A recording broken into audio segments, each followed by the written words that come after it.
தோசைக்கல் பணியாரக்கல்லெல்லாம் நம்ம புதுசாக வாங்கி சமையல் செய்யும்போது அது ஒட்டி வருங்க.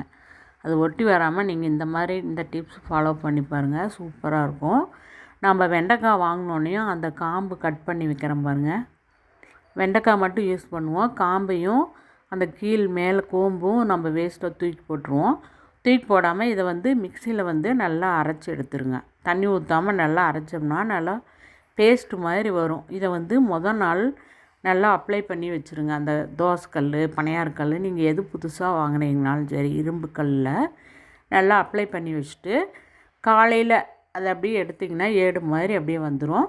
நம்ம தோசை ஊற்றும் போது தோசையும் நல்லா ஒட்டாமல் சூப்பராக வருங்க. புதுசாக நீங்கள் கல் வாங்கும்போது இது மாதிரி ட்ரை பண்ணி பாருங்கள். இது மாதிரி தான் பேஸ்ட்டு மாதிரி இருக்கும். இதை அப்படியே அப்ளை பண்ணிவிட்டு ஒரு நாள் கழித்து இன்றைக்கி நைட் பண்ணோமா காலையில் எடுத்து க்ளீன் பண்ணி யூஸ் பண்ணிக்கோங்க. சூப்பரான இந்த டிப்ஸு.